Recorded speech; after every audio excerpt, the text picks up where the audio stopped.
박근혜 대통령의 운명을 가를 헌법재판소의 탄핵 심판이 오늘 2차 변론을 시작으로 본 궤도에 올랐습니다. 하지만 핵심 증인들이 잇따라 불출석하면서 심리에 차질을 빚지 않을까 하는 우려도 나옵니다. 이런 가운데 최순실 국정농단 재판도 오늘부터 시작돼 귀추가 주목됩니다. 김광덕 전 한국일보 정치부장, 최창렬 용인대 교수 두 분 모셨습니다. 어서 오십시오. 네, 안녕하세요. 헌법재판소 박근혜 대통령 탄핵에 대한 본격적인 심판에 돌입했습니다. 하지만 첫 재판부터 이재만, 안봉근 비서관, 이영선 행정관 등 핵심 증인 출석하지 않았습니다. 최 교수님, 네. 그런데 윤전추 행정관은 출석을 해서 지금 증인 신문이 진행되고 있거든요. 그렇습니다. 전체적으로 어떤 의도로 보고 계시는지요? 그래서 오늘 이영선 행정관과 윤전추 행정관은 뭐 일단 그 출석 요구서가 전달이 됐기 때문에 나온다라고 예정이 돼 있었는데 결국은 이영선 행정관은 안 나왔습니다. 그 전반적으로 이 탄핵, 이 심판에 좀 이 시간을 좀 끌려하는 것이 아닌가라는 생각을 안 할 수가 없습니다. 왜 그러냐면은 어쨌든 증인 신문은 최소한의 증인 신문을 해야 되는 거거든요. 아무리 탄핵사의 탄핵 심판이라는 게 정치적인 의미고 뭐 대통령의 자격 여부를 따지는 것이고 꼭 형사소송 은 아니라 하더라도 말이죠. 그런 최소한의 절차를 해야 되기 때문에 이렇게 증인들이 계속 안 나온다면 심판 시간이 연장될 수밖에 없거든요. 그래서 이영선 행정관은 아마 그런 의도가 깔려 있는 게 아닌가라고 이제 우리가 유추하는 거죠. 그거야. 우리가 단정할 수는 없는 것이고. 그럼 윤전추 행정관은 왜 나왔느냐? 네. 윤전추 행정관도 아예 안 나오면 될 텐데. 근데 너무 또 이렇게 안 나오고 그러면은 국민들이 생각할 때 너무 이거는 이 탄핵 심판을 방해하려 하는 것이 아니냐라는 그런 의도로 읽힐 생각을 하지 않았을까. 그래서 윤전추 행정관은 출석을 하고 이영선 행정관은 출석 안 했는데 이재만과 안봉근 전 비서관들은 아예 그 출석 요구서가 전달이 안 됐습니다. 지난번에 우리 우병우 전 수석 그 청문회 할 때도 계속 그 배운 게 있는 것 같아요. 네? 그러다 보니까 전체적으로 지금 뭐 특검이 여러 가지를 수사하고 있는 상황 속에서 이쪽에 대해서 큰 일관된 흐름이나 어떤 전략 같은 것들은 가지고 있는 것 같아요. 그렇지 않으면 이런 전반적인 게 잘 이해가 안 가거든요. 그래서 더욱더 이런 부분들이 재판에 사실 이 사람들 입장에서 봐도 저는 그렇게 실익이 있을 것 같지 않아요. 재판관은 이런 거 좋아하지 않습니다. 저는 뭐 법률 전문가는 아닙니다만 계속 이렇게 협조적으로 나오지 않고 또 뭐 조금 다른 얘기는 합니다만 대통령이 1월 1일 날 장외 변론, 사실상의 장외 변론 같은 걸 했잖아요. 기자간담회. 그런 것들도 이 판사 재판관들이 제일 싫어하는 게 그런 공개 변론 이런 거거든요. 저는 그래서 이런 부분들이 실제적인 이익으로 따져봐도 별로 유리할 게 없다 이 사람들한테 그렇게 생각이 됩니다. 우리 최 교수님 보시기에는 어떤 일관된 전략 아래서 이렇게 좀 움직이는 것 아니냐라는 의혹을 좀 제기를 해주셨는데 어떻게 보실까요? 저도 그 부분에 대해 전적으로 동감입니다. 이거는 어느 증인이 나오고 안 나오고 하는 거에 지금 내가 보기에 통합적인 컨트롤 타워가 있다. 저는 그렇게 보입니다. 법률적인 판단을 하면서 하는 통합적인 컨트롤 타워가 있어서 지금 현재 불렀는데 안 나온 사람이 지금 원래 3일 날 대통령이 원래 나오기로 부르지만 꼭 의무적인 건 아니지만 부르지 않았습니까? 대통령이 안 나왔고 그다음에 지금 문고리 3인방 중에 지금 이재만, 안봉근 전 비서관이 지금 안 나왔고 정우성 비서관은 원래 지금 구치소에 가 있으니까 들이 안 나왔고 그다음에 오늘 이제 이영선 전 행정관 그 최순실 씨 이게 관저에서 근무하죠. 이영선 행정관. 네, 그래서 이제 이렇게 핸드폰 닦아준 이영선 전 행정관이 안 왔는데 제일 어찌 보면 주변부 증인이라고 하는 윤전추 행정관만 지금 나왔어요. 그래서 이거는 어떤 의도냐? 두 가지입니다. 하나는 살라미 전략이다. 살라미라는 게 뭔지 아시죠? 이탈리안 소세지처럼 조금씩 썰어가지고 조금씩 하는 이런 원래 외교 용어로 쓰는 용어지만 그러니까 증인을 아무도 다 내보내면은 빨리빨리 급속하게 진행되니까 이 중에 지연 전략으로서 하나씩 썰듯이 한 증인을 내보내면 그다음 또 다시 하면 계속 지연되지 않습니까? 그런 지연 전략이 일환으로 살라미 전략을 펴는 거다라는 게 있고 또 하나는 윤전추 행정관 같은 경우는 이 이영선 행정관 같이 부속실에 근무해서 대통령을 바로 옆에서 지금까지 심부름하는 사람이에요. 사실상 보좌하는 심부름하는. 그런데 세월호 당시에도 정우성 비서관은 오후에 이렇게 만났다고 했지만 이 사람들은 아마 오전부터 계속 관저에서 있었을 겁니다. 심부름해서. 그래서 지금 현재 윤전추 전 행정관은 가서 대부분 모르쇠로 일관하면서도 그 속에서도 대통령을 뭔가 변호하고 보호하는 언급을 하는 역할을 하지 않을까. 지금까지 흘러나온 얘기를 봐도 아까 흘러나온 얘기 중에 하나만 봐도 이렇게 자기는 대통령의 개인적 업무에 대해서는 말을 못한다. 이렇게 하면서도 김영재 원장이라든가 기치료 그 아줌마, 주사 아줌마를 자기는 모른다 이렇게 하는 거를 봐서는 결국에는 모른다 그러면서도 대통령을 뭔가 변호하는 예. 그런 거를 하기 위해서 갔다 이렇게 보입니다. 결국은 이제 두 분 공통적인 분석이 뭔가 좀 재판을 전체적으로 좀 천천히 했으면 좋겠다, 속도를 조절했으면 좋겠다는 그런 이야기인데 오늘 박 대통령 측의 서석구 대리인이 촛불 민심이 국민 민심 아니다. 뭐 이게 좀 뭐 조작 동원되는 것 아니냐라는 얘기를 했거든요. 어떻게 보시는지요? 저도 그 기사 봤거든요. 글쎄 뭐 사람들의 인식이라는 것이 다 다르죠. 생각은 다를 수가 있는 것이고 그런데 지금 10차에 걸친 그 촛불 집회 지난 그 재종을 하던 12월 31일 날도 70만 정도가 왔어요. 근데 어떻게 아무리 대통령 측에 방어를 하는 대리인이라 하더라도 그렇게 얘기할 수가 있는 것이지. 물론 그분의 이제 생각이겠죠. 그분의 뭐 인식이고 그런 건데 그건 저는 오독하는 거다 완전히. 오독하는 것이다. 잘못 읽고 있다라고 네. 보는 것이고 좀 심하게 말하면 난독증이다 거의. 이렇게 생각을 합니다. 촛불 민심도 있고 물론 그렇지 않은 맞불 집회도 있어요. 뭐 다 존중돼야 되는 것이겠습니다만 기본적으로 일관되게 그런 것은 대통령이 그동안 보여줬던 여러 가지 행태들, 최순실과 관련된 이런 것들은 거의 아직도 의혹이긴 합니다만 네. 뭐 탄핵 심판이 진행 중이긴 합니다만 상당 부분 상식적인 보편적인 생각을 가진다면은 그것이 잘못이다라고 볼 수 있을 것이고 그리고 변호인이라 하더라도 다른 법률적인 부분 가지고 대통령을 방어하고 이래야 된다고 저는 생각을 합니다. 근데 이 촛불 민심을 무슨 뭐 주체사상에 연관을 시키고 민노총 그리고 민주노총이 다 뭐 저기 북한과 관련시키고 이건 완전히 19세기적인 냉전 수구 방식의 전형이다. 이거는 대통령의 탄핵을 막기 위한 그런 그 충정이라고 보기는 어렵다라는 것이고 이건 저는 대통령에게도 전혀 도움이 되지 않는다고 생각합니다. 사실 먼저 국회 소추위원들의 항의도 있었다라고 얘기하는데 아무래도 이제 여론 재판으로 흐르지 마라 이런 어떤 경고성 메시지인 거 아닌가 싶은데. 그러니까 뭐 이 탄핵 심판이 법률적인 뭐 뒤에도 나오지만은 형사적인 이런 소송법의 절차를 거치면서 증거 능력을 확실히 따져서 탄핵을 아주 엄격하게 심판해달라 하는 그런 요구의 일환으로 여러 주장이 나오는 것 중에 하나로서 뭐 이런 말을 하는 그쪽 변호인 측이니까 네. 말을 하는 심정은 이해되는 바는 있으나 굉장히 잘못 읽은 것이다. 아까 말한 것처럼 이 여론을 잘못 읽은 것이고 그러니까 네. 국어상으로 보면 촛불 민심 이퀄 국민 민심이다라고까지는 아니지만 촛불 민심이 대다수의 국민의 민심을 대변하고 있다는 건 이미 드러난 거 아닙니까? 왜 그러냐면 탄핵 여론조사라는 게 지금 어느 정도 우리가 신뢰를 나름 여론조사가 뭐 100% 들어맞는 건 아니지만 오차 범위가 있으니까 여론조사 결과 지금 탄핵에 대한 찬성이 75% 내지 80%가 찬성하고 있는 거 아닙니까? 그게 엄연한 현실이고 그다음에 노무현 옛날 전 대통령 당시에는 탄핵의 반대가 제가 알기로는 아마 60%가 넘었던 걸로 알고 있는데 그렇죠. 그런 거 그때는 그런 것들이 많이 작용이 또 했죠 사실은. 근데 이런 게 분명하게 그런 민심이 80 거의 80% 가까운 사람들이 찬성하고 있고 단지 반대하는 여론도 있기는 있어요 사실은. 네. 그러니까 민심을 전체를 보여주는 건 아니다. 반대하는 게 지금 보면 한 15% 가까이 이렇게 나오고 있고 그러다 보니까 소위 보수 단체의 탄핵 반대 집회도 그 전보다는 좀 늘어난 숫자로 이렇게 진행되고 있으니까 네. 아마 그런 거를 표현하고 싶었겠죠. 오늘 저 헌재의 강일원 주심 탄핵 심판이 형사소송 아니다. 쟁점 흐리지 말라. 이런 얘기를 글쎄요, 했는데 사실 이제 국민들의 큰 관심사 중에 하나가 결론이 어떻게 날지도 궁금하지만 과연 그 시기가 언제쯤일 것이냐. 지금 박 대통령 측에서는 좀 천천히 좀 제대로 짚어보자 이런 건데 우리 김 부장님 보시기에는 어느 정도 어느 시점에 좀 결론이 날 것으로 보시는지요? 저는 결론이 2월 지금 많이 언론에도 나왔고 많은 사람들이 이야기합니다만 2월 말에서 3월 초, 2말 3초에 하고 그러면 60일 이내에 대선을 또 치러야 되지 않습니까? 그러면은 2월 말에 되면은 4월 말에 대선이 치러지는 거고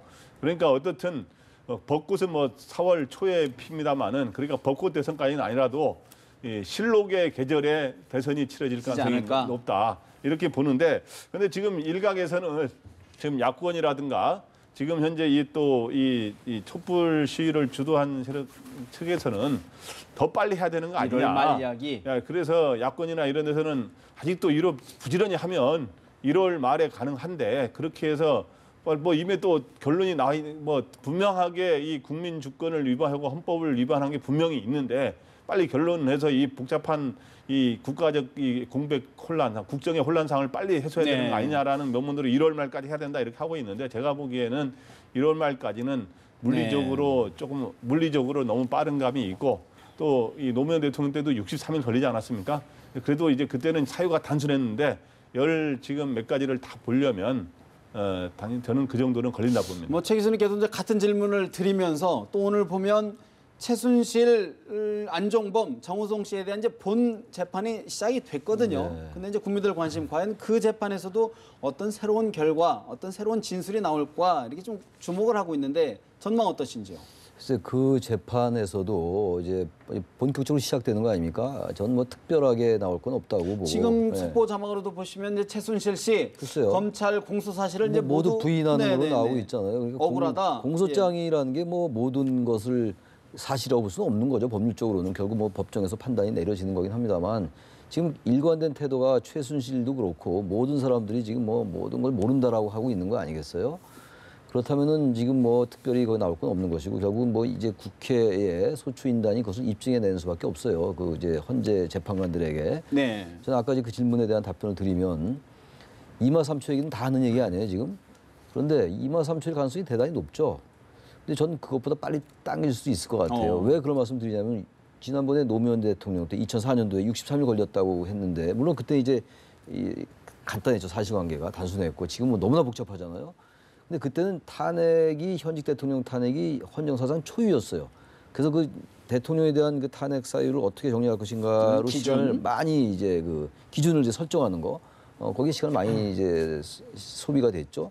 이번은 그렇지는 않아요. 그 이제 확립된 게 있으니까. 저는 그래서 헌재가 의지를 가진다면은 네. 지금 대통령의 자격 유무를 따지는 탄핵 심판이기 때문에 그 얘기 좀 아까 그 강인호 재판관도 했던 얘기 아닙니까? 이게 형사소송하고는 좀 다른 거다라고 얘기했잖아요. 그래서 물론 최소한의 증인신문 다 해야 되고 그리고 사실관계 따져야 되겠죠. 그럼에도 불구하고 대통령이 실질적으로 신임을 저버려서 국민들의 신임을 저버려서 네. 국정을 수행할 수 없는 것. 그게 이제 노무현 전 대통령 때 그 아직 확립된 중요한 기준이었거든요. 그렇게 된다면 이게 쭉 이제 심리를 해 나가다가 한두 개가 이건 도저히 대통령이 로서 없는 헌법과 법률을 위배한 거다라고 해서 탄핵을 인용할 수도 있는 거거든요. 그건 뭐지 헌재에 전적으로 맡겨져 있는 겁니다.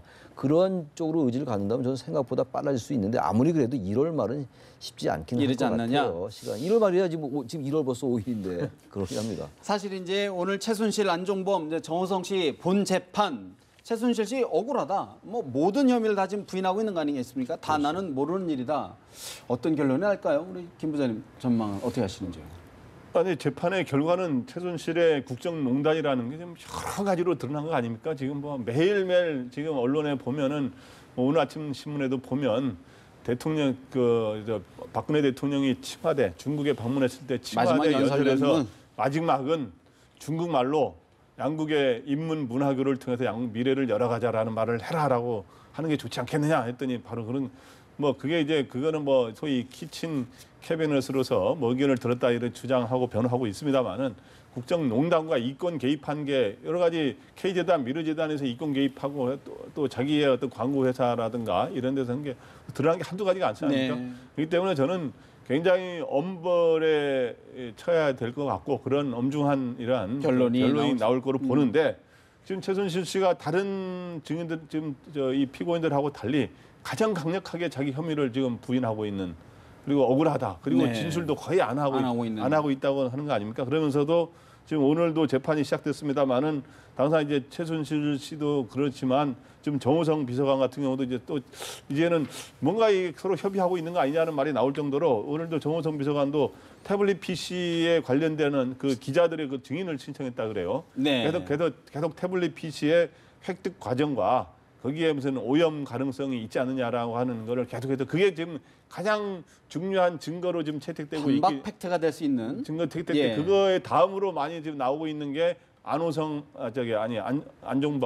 안종범 수첩 업무 수첩이 그렇기 때문에 지금 첫 번째 이 증거 능력부에부터 시비를 걸려는 그런 전략을 계속 갖고 있는 것 같습니다. 그런가 하면요. 사실 이제 정유라 씨도 사실 이제 국민들의 관심인데 처음에는 이제 변호인이 국선 변호인이다라고 했는데 알고 보니까 뭐 대형 로펌의 변호사다. 이게 지금 밝혀지다 보니까 전체적으로 아까 말씀드렸던 것처럼 뭔가 위에 큰 컨트롤 타워가 있는 것 아니냐. 그러면 그 컨트롤 타워가 누구냐? 최순실이냐? 그 이상이냐? 이런 의혹이 나오는데 그래서 최근에 그 구치소도 압수를 했잖아요. 그게 아마 그러한 심증을 갖고 있기 때문에 구치소도 압색을 해가지고 압수수색을 해서 이 짜맞추기를 하려 하는 게 아니냐라는 그 관점에서 보고 있는 것 같아요. 변호인들이라든지 또 이게 면회를 오고 가는 사람들이 얼마인지 그 의견을 교환할 수 있을 거 아니겠어요? 저는 그래서 이번 사안만 있는 게 아니라 원래 압수수색을 많이 한답니다. 구치소 내부에 여러 가지 자료 같은 것들 그리고 변호인 접견할 때 이제 영화에서도 우리 가끔 보잖아요. 이렇게 저기 그 안에 피고자들 운동하고 그러면서 운동하고 이제 하면서 서로 이렇게 뭐 주고받는 거 뭐 그런 것들과 관련해서 보는 것 같은데 정유라 씨 말씀을 하셨습니다만 정유라 씨는 지금 또 곧 부인하고 있어요. 다 엄마가 알아서 한 거다라고 얘기하는데 그건 상식적으로 납득이 안 가요. 자신의 학점에 관련된 거를 그럼 엄마가 그러면 자녀한테 전혀 학점은 너는 알 거 없다. 내가 알아서 다 학점 주게. 자기는 퇴출될 줄 알았다는 거 아닙니까? 근데 알고 보니까 왜 자기는 속된 말로 퇴학 안 다니냐 이거잖아요. 점수가 왜 그게 나왔냐? 아무리 무슨 근거가 있고 증거가 있어야 됩니다만 납득이 안 가는 일이잖아요. 사실상 그리고 나중에 보니까 학점을 취득하기 위한 요령을 알려주기 위해서 최경희 전 총장, 김경수 전 학장 등 그리고 학과장 그리고 뭐 초빙 교수, 시간 강사 등등 유 교수 이거 뭐 필명 이인화 교수라는 사람 다 알려줬다는 거 아닙니까? 그러니까 정유라도 상당 부분을 지금 거짓을 얘기하고 있는 거예요. 그러다 보니까 지금 돈이 없다라고 하는데 월세도 뭐 280만 원인가 이렇게 하고 있다는 거 아닙니까? 그리고 말도 여전히 지금 뭐 승마를 덴마크에서 한 거고 국민이 믿을 수가 없죠. 이런 상황 속에서 이걸 뭐 지나치게 태블릿 PC도 이게 증거 능력이 없다 이런 게 얼마나 설득력이 있을 것이냐. 근데 이러한 것들이 전 재판에다 반영된다고 봅니다. 반영이 된다. 예, 그래서 그렇게 빠져나가기 어려울 거라고 봐요. 것이다. 예. 저는 정유라 씨 관련해서 말이야 딱 떠오르는 게 정유라 씨가 이제 그저께 체포돼 가지고 이제 법정 전후에 이제 그 기자 인터뷰한 거 보면은 인터뷰한 거 보면 어느 때보다도 차분하고 담담하게 뭔가 준비되지 않으면은 잘 나오지 않을 것 같은 그런 여유 있게 소위 인터뷰를 했는데 그런 거에서 뭔가 진실을 말하는 것처럼 하는 표정으로 이야기했단 말이에요. 그런데 벌써 어제 오늘 사이에 그 말하는 내용 중에 그중에 의도하지 않은 거짓말도 있을 수 있다고 봅니다. 그러나 벌써 거짓말 한 5가지가 나왔어요. 그래서 진짜 이 정유라 씨의 말에 거기서 당장 지금 한 게 중에 하나가 자기 돈 한 푼 없다. 땡전 한 푼 없다 그랬는데 현재 그 덴마크에서 그 도피해서 살고 있던 그 집이 월세가 280만 원이라는 거 아닙니까? 그런 거 또 변호사도 지금 없어가지고 지금 국선 변호사 하고 있다 그랬는데 알고 봤더니 그 덴마크에서 가장 중요한 대형 로펌 중에 소속돼 있으면서 형사소송법 분야에서는 거의 그 나라의 거의 최고 전문가 수준, 에이스급의 이러한 변호사를 기용하고 뭐 이런 거 또 이게 또 의도했는지 모르겠습니다만은 당신 세월호 당일날 일에 대해서 엄마한테 들은 게 있냐 그랬더니 그때는 자기가 임신 중이어서 그랬는데 따지고 보니까 임신은 세월호 그해 2014년 여름 이후에 임신한 2015년에 출산했기 때문에 여름 이후에 임신한 거로 됐는데 아마 그 이야기는 뭐 그런 이야기에 대해 나중에 그 세월호 당일 이야기는 나중에 논란이 됐으니까 아마 그 논란이 됐을 때 나는 그런 상황에서 듣지 못했다 이런 뜻을 했는지 모르겠지만은 어쨌든 그런 까지 포함해서 거짓말한 게 한 5가지가 나와요. 그러면 그런 의혹들을 전체적으로 조율하는 그거를 지금 다 관련사들이 지금 다 뭐 검찰 수사를 받거나 지금 뭐 구치소에 있고 한데 아니 이경재 변호사 같은 경우 어떻게든 연락이 되지 않겠어요? 이경재 변호사가 계속 그 소재지를 모른다고 했었잖아요. 정유라의 소재지를. 그렇죠. 근데 그건 그렇지 않은 거거든요.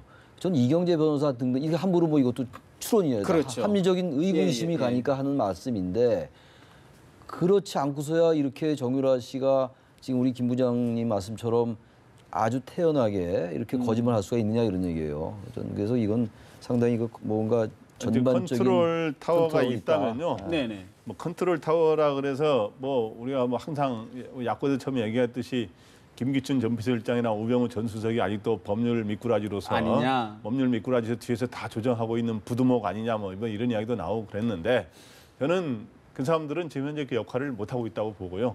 그 실질적으로 현재 서로의 변호사들끼리만 잘 연락해도 탄핵 변호인단이 벌써 한 10명 가까이 되지 않습니까? 그다음에 이경재 변호사도 있고 다 이런데 중간에 보면은 말들이 제각각 나왔어요. 근데 최근 들어서 지금 현재 이번에 구치소 압수수색을 들어가면서 특검이 한 얘기가 증거 인멸의 우려가 있고 서로 협의하고 있는 정황이 있다라고 그랬어요. 그러면서 김종, 차은택, 정우성 등을 압수수색을 했는데 최근 들어서 이렇게 입맞춤 현상이 나타나고 있다는 거예요. 그러니까 중간에는 좀 서로의 정신 경황들이 좀 없다가 요즘 들어서 변호사들끼리라든가 변호사를 또 연결시켜준 누가 있을 수 있는데 그러면서 조율이 이루어지고 있지 않은가 이런. 왜냐하면 서로 변호사들도 대리인들도 서로 같은 얘기를 해야 논리를 펴기가 맞기 네, 때문에 그럼요. 그런 얘기군요.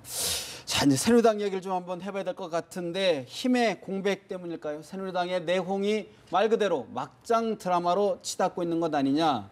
임명진 비대위원장, 서청원 의원 듣기 민망할 정도의 원색적인 비난을 서슴지 않고 있는데요. 임명진 비대위원장의 이야기 잠시 들어보십니다. 내가 이 당에 뭐 손 들고 내가 하겠다 그러고 온 건 아닌데 비대위원장. 아이고 잘못 왔다. 근데 그 생각이 확 나는 거예요. 난 본래 이게 새누리당이 정치하는 데인 줄 알았어요. 그랬더니 와서 보니까 교회더라고. 서청원 집사님이 계신 교회야 이게. 그래서 비대위원장을 성직자를 구했더라고. 근데 나는 교회를 은퇴했거든요. 은퇴한 목사는 교회에 다시 가면 안 되는 거거든요, 법이. 그게 내가 잘못 왔다. 새누리당 임명진 비대위원장, 새누리당 정치하는 데인 줄 알고 왔더니 와서 보니 교회더라. 내가 잘못 왔다는 생각이 확 든다라고 이야기를 했습니다. 최 교수님, 오늘 제 서청원 의원이 지역구 신년인사회에서 임명진은 죽음을 강요하는 성직자다. 잘못 모셔왔다. 이런 이야기에 대한 응대인 것 같은데 그렇죠. 새누리당 상황 어떻게 진단하고 계시는지요? 1월 6일까지 물러나라라고 이제 임명진 비대위원장이 얘기를 했었잖아요. 바로 내일입니다. 내일이에요, 내일. 네. 그리고 만약에 그것이 안 되면 1월 8일이나 9일날 본인이 결단 내리겠다. 본인의 거취를 결정하겠다. 이렇게 얘기를 했어요. 그러니까 그거는 뭐 일각에서 분석은 어차피 지금 친박 핵심 지금 말씀하시는 그 서청원 의원이라든지 최경환 의원 등 이런 친박 핵심들이 물러날 가능성이 없으니까 자신이 물러나기 위한 하나의 명분 축적 아니냐 이런 분석도 일각에서 있는 것 같아요. 나름 뭐 일리가 있는 분석인 것 같고 역시 핵심은 지금 새누리당은 지금 완전히 뭐 숫자는 뭐 제일 많죠. 지금도 90 거의 100명에 가깝긴 합니다만 지금 거론되는 그분들에 대한 인적 쇄신이 되지 않고는 이른바 보수층에도 전 다가갈 수 없다고 저는 생각을 해요. 왜냐하면 책임을 진다는 것은 결국 인물이 책임을 져야 되는 거거든요. 네. 근데 그 부분이 결정이 안 되면 한 발자국도 나올 수가 없죠. 아무리 개혁적인 정책을 펴나간다 하더라도 그것은 어려운 일이라고 보는 것이고 바로 그 부분이 지금 이 임명진 비대위원장과 친박 핵심과의 그야말로 입에 담기 어려운 뭐 종양을 도려내야 된다, 뭐 할복자사 이런 말까지 나오는 상황 그야말로 국민들이 볼 때는 점입가경이죠. 근데 이 상황으로 계속 갈 것 같아요. 지금 보니까 근데 지금 분위기는 아무래도 임명진 비대위원장이 명분을 좀 쥐었다. 갖고 있죠. 그래서 지금 신박 지도부도 일정 부분 임명진 비대위원장한테 힘을 실어주는 네네, 것 같아요. 그럼 양상이죠. 정관용 의원도 뭐 탈당과 제출했는데 이제 수리하지 않았습니다만 임명진 비대위원장이 그런 부분이긴 한데 어쨌든 서청원 의원과 최경환 의원이 워낙 강고해요 지금 완강하고 그리고 서청원 의원은 그래도 이 상황이 좀 마무리되면 나가겠다는 의사를 표시했는데 최경환 의원은 절대 안 나가겠다라는 거거든요. 근데 이렇게 하는 건 좀 한계가 있을 것 같고 만약 이게 계속 지속된다면 새누리당은 정말 소멸할 수밖에 없어요. 게다가 대선 주자가 지금 없지 않습니까? 대선을 앞두고 대선 유력 주자가 없다면 그 정당은 사실상 정당으로서의 존재 가치가 없는 이른바 불임 정당으로 갈 수밖에 없는 데다가 내부에 이런 갈등이나 내용이 점점 증폭된다면 과연 이 새누리당이 존재할 수 있을 것인가. 결국은 예. 서청원 의원, 최경환 의원이 탈당하지 않는 쪽에 방점을 좀 두시는군요. 전망을. 당분간은 그럴 것 같습니다. 그럴 것 같다. 예. 김 의원 어떻게 전망하시는지요? 저는 어떻든 임명진 위원장이 8일 뭐 안 나가 8일 6일까지 안 나가면 8일까지 안 뭐 나가 거취를 자기가 결정하겠다. 나가겠다라고 네. 하는 뭐 그런 임명진 위원장이 나갈 가능성은 굉장히 적다고 봅니다. 결국에는 당의 이미 주도권은 임명진 비대위원장과 정우택 원내대표가 지금 둘이 완전히 생각이 거의 똑같고 한 편이더라고요 보니까. 그래서 결국에는 정치라는 게 하루 앞을 비록 그 정우택 원내대표를 뽑아준 게 친박 아닙니까? 네네. 근데 지금은 정우택 원내대표가 임명진 위원장이 지금 저도 어저께 통화를 정우택 원내대표라든가 몇 사람한테 해보니까 생각이 똑같고 임명진. 근데 이제 단지 이 임명진 위원장은 이 쇄신의 인적 쇄신에 강한 의지를 표명하는 건 좋은데 좀 진짜 성직자치고는 너무 어휘가 쓰는 용어들이 너무 좀 강하긴 강했어요. 할복자살이니 악성 종양의 그것도 뿌리니 뭐 이런. 근데 오히려 이렇게 정치라는 게 사람 관계라는 게 말이 중요하잖아요. 네네. 가서 말을 잘 설득해서 하는 방안을 찾아야지. 이렇게 돼서 또 서청원 의원 같은 경우도 동원할 수 있는 모든 용어를 동원해서 지금 임명진 비대위원장을 공격하는 이 서청원 의원이 이렇게 강한 표현을 쓰는 거는 저도 오늘도 보면 거의 죽음을 강요하는 성직자라든가 이런 표현들. 정치적인 용어는 아니죠 보면. 예, 그래서 결국에는 둘 다 이제 나름대로 고단수들인데 명분에서 임명진 위원장이 우위에 있고 네. 또 하나는 이미 당내 세력도 이미 대다수 친박들이 이미 넘어왔더라고요. 이 임명진 비대위원장 쪽으로 제가 파악을 해보니까. 근데요, 임명진 위원장, 비대위원장이 사실 이제 서청원 의원한테 국회의장직을 뭐 제안했다, 뭐 저 탈당계 제출하면 갖고 있다가 돌려주겠다 이런 이야기를 했단 말이죠. 근데 그거를 덕담이라고 얘기했는데 사실로 드러날 경우 어떨까요?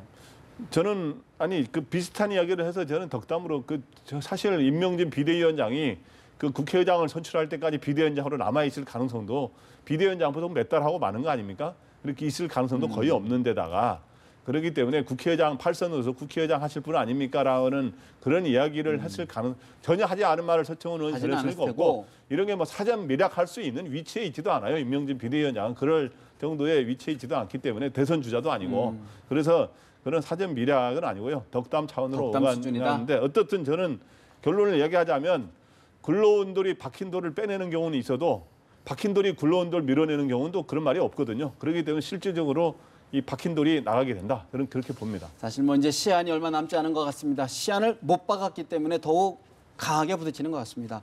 선거법 개정, 사실 이제 캐스팅 보터를 쥔 개혁보수신당이 선거 연령을 18세로 낮춘다고 했다가 하루 만에 번복을 했습니다. 어찌된 일일까요? 정병국 의원의 이야기를 들어보십니다. 어제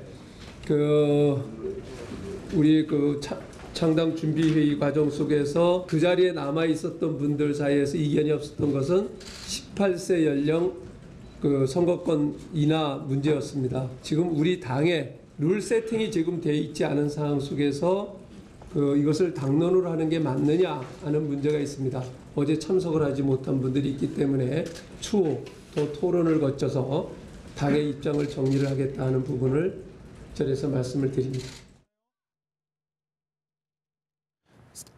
가칭 개혁보수신당 정병국 의원, 룰이 세팅되지 않은 상황에서 여러 의견이 있었다, 이견이 있었다. 다른 사안과 마찬가지로 추후 토론을 거치겠다 이야기를 했는데 최 교수님, 사실 이제 선거 연령 문제, 선거에서 굉장히 민감한 부분인데 이걸 이렇게 섣불리 냈다가 좀 뒤집었어요. 어떻게 보시는지. 개혁보수신당의 그 스탠스가 개혁자가 이름이 앞에 있잖아요. 개혁이라는 단어가.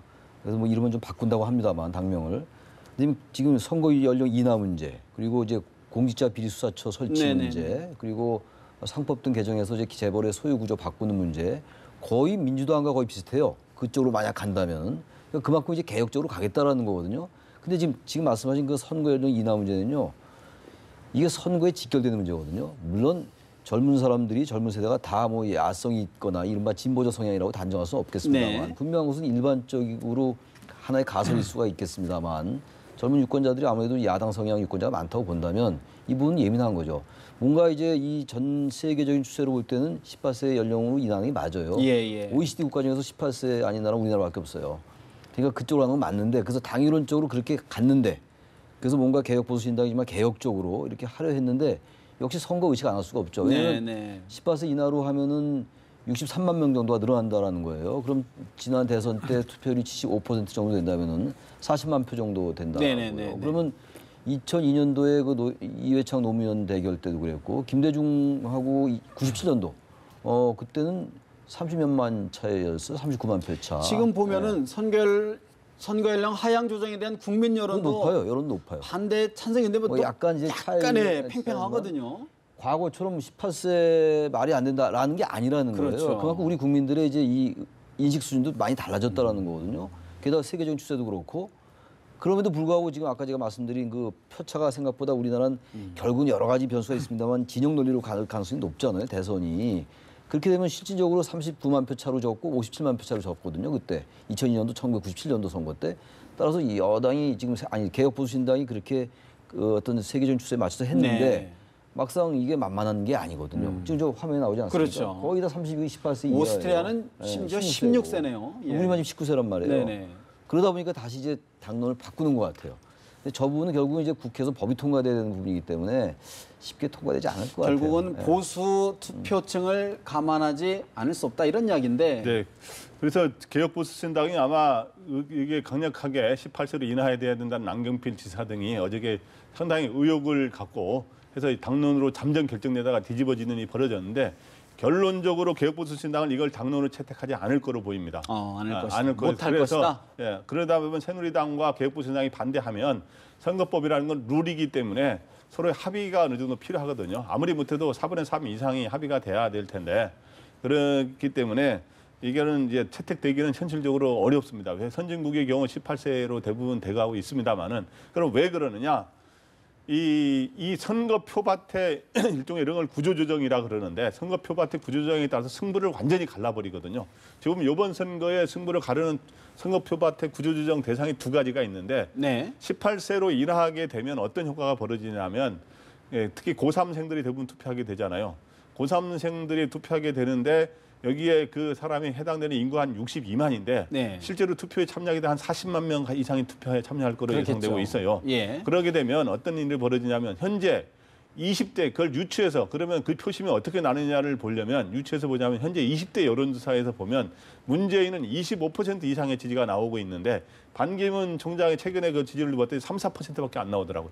거기서 완사이드하게 만약에 두 사람이 양강 대결을 벌일 때는 거의 완사이드한 결과가 나오는 네. 거기 때문에 이 1, 2%의 받아들이기가. 접전을 벌이는 상황에서는 이 18세 연령이 완전히 승부를 결정지어버리는 이런 상황이 올 수도 있는 거기 때문에 이 개혁보수신당도 문재인 후보를 자기네 후보로 상장하고 있지는 않지 않습니까? 네네네. 그렇기 때문에 그런 게 있고 또 하나는 재외국민 투표를 원래는 현행법으로는 이번에 선거부터. 재선거나 보궐선거를 치를 경우는 2018년 이후에만 적용되게 돼 있어요. 그런데 이거를 바꿔서 지금도 적용될 수 있게 이제 선거법안을 발의한 상태의 야권이 지금 일부 의원이 발언했는데 이것도 도입할 경우 지난번에 제2국민선거 투표를 했더니 6대 4 이상으로 야권으로 표가 넘어갔거든요. 그렇기 때문에 이것도 이 두 가지가 도입이 되느냐 안 되느냐 하나만 도입되느냐 안 되느냐 이거에 따라서 여야의 승부를 상당히 가를 수도 있는 그냥 네. 변수다 이렇게 보입니다.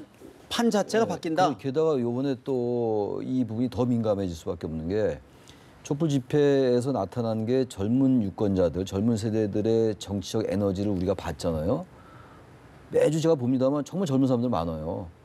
그리고 지금 이러한 부분들이 대체로 정치적으로 무관심한 계층이 20대, 30대였어요, 사실은. 왜? 내가 투표해도 바뀔 게 별로 없다라고 생각을 갖고 있었는데 바뀔 수 있구나 라는 용기를 얻는 거예요, 그렇죠. 이번에 보면서 네. 그래서 우리가 이 시대의 주역으로서 진짜 유권자로서 정치에 참여한다면 이 나라를 바꿀 수가 있고 이 세상을 바꿀 수가 있구나라는 인식이 전 제고되고 있다고 봅니다. 다시 말하면 용어로 표현한다면 정치적인 활성화가 되고 있다는 거예요. 정치적으로 액티베이트 되고 있기 때문에 이번에 젊은 세대의 투표율이 높아질 확률이 대단히 높다고 생각해요. 그렇기 때문에 그래서 아까 18세 이하는 더욱더 필요한데 여권에게는 치명적일 수 있는 건데 전 이거 반드시 해야 된다고 봅니다. 기본적으로. 해야 된다. 딴 나라 다 현실적으로는 하는데. 어렵다 이런 분석이 있는 것 현실적으로 그러나 지금 바로 그러한 정치공학적인 이유 때문에 네. 개혁보수신당이나 지금 그 새누리당이나 이 부분은 이해가 일치하지 않을까라고 보고 있는 거죠. 당위적으로는 그러면 안 되는데 네. 현실적으로는 그렇게 18세 이하 되기 어렵다라고 보는 거죠. 그리고 투표율이 높다는 걸 저도 부연 설명하자면 전적으로 저도 동감하는데 그동안은 투표율이 지난 대선 때는 소위 50, 60 세대의 반란이라는 말까지 있지 않았습니까? 박근혜 대통령이 승리할 때 몰표. 특히 거의 투표율도 뭐 엄청나게 나왔고 거의 80% 가까이 70 이렇게 나와 있는데 이번 같은 경우는 탄핵 이슈를 거치는 데다가 서로 SNS를 통해서 인증샷을 해가지고 서로 너 투표했니? 이런 서로 공감대를 찾으려는 이런 흐름이 있어서 고3생들이 만약에 투표 참여하게 되면 엄청난 투표를 보일 수 있다라고 하는 게 전문가들의 견해입니다. 사실 이제 과연 어떻게 결론 날지 캐스팅 보터를 쥔 개혁보수신당의 결정이 좀 궁금해지고요. 한 가지를 더 짚어봐야 될 것 같습니다. 대선 전 개헌에 반대해온 문재인 민주당 전 대표 2018년 지방선거 때 개헌 투표 가능하다고 이야기했습니다. 하지만 정말 비문 진영의 문재인 대표에 대한 공격이 거세지고 있는데 잠시 이야기를 좀 들어보실까요? 어제 문재인 전 의원께서 호박에 검 끊는다고 수박이 되지 않는다 이런 말씀을 하셨습니다. 그런데 아시다시피 친노 세력은 자칭 패족 집단이 돼서 역사 속으로 사라질 줄 알았는데 다시 저렇게 서물서물 나와서 활동을 하고 있는데요. 그 당시에 노무현 대통령의 사망으로 끝난 그 비극적인 사건을 막지 못한 책임이 비서실장 하던 문재인에게 있다는 것이 중론입니다. 문재인 전 의원에게 민정수석 비서실장의 역할에 대해서 공식적인 입장이 입장 표명해 주기를 기대합니다. 요청합니다. 개혁보수신당의 주호영 원내대표, 노무현 전 대통령까지 언급하며 문재인 전 대표를 사실 이제 공격을 한 셈인데 반문연대 희석시키겠다는 포석으로 보입니다. 문재인 전 대표 입장. 이제 항상 여권 성향의 정치 세력은 이른바 이제 친노의 프레임을 계속 가두려 하는 그 이제 의도가 항상 있죠. 일정 부분 성공을 전 했다고 보고, 그래서 친노 패권주의, 뭐 친노 이런 얘기가 지금도 있는 거 아니에요? 지금 주호영 의원이 친노란 말을 다시 꺼냈어요. 네네네. 그리고 그 당시 민정수석 했던 시절, 그리고 비서실장 이걸 다시 꺼내서 이제 상기시키는 건데, 이 지금 개헌에 대해서 계속 이제 부정적이었잖아요, 문재인 전 대표가. 근데 지금 워낙 개헌에 대한 당위성 이런 것들이 많이 확산되고 있고, 이른바 현재 대선 구도가 결국은 문재인 대 비문재인 구도로 갈 가능성이 높아진 상황 속에서 마냥 개헌에 대해서 부정적인 스탠스를 취할 수 없다는 판단을 한 것 같아요. 그래서 이제 2018년도 지방선거 때 같이 국민투표하다라고 좀 어느 정도 개헌에 대해서 길을 열어놓는 발언을 한 건데, 네. 어차피 대선 전에는 개헌이 쉽지 않다라는 판단을 하는 것 같고, 그리고 역시 대통령이 된 다음에는 개헌을 할지 안 할지 또 알 수 없어요, 사실. 그래서 개헌 이런 거는요, 대선이 끝난 직후에 해야 됩니다.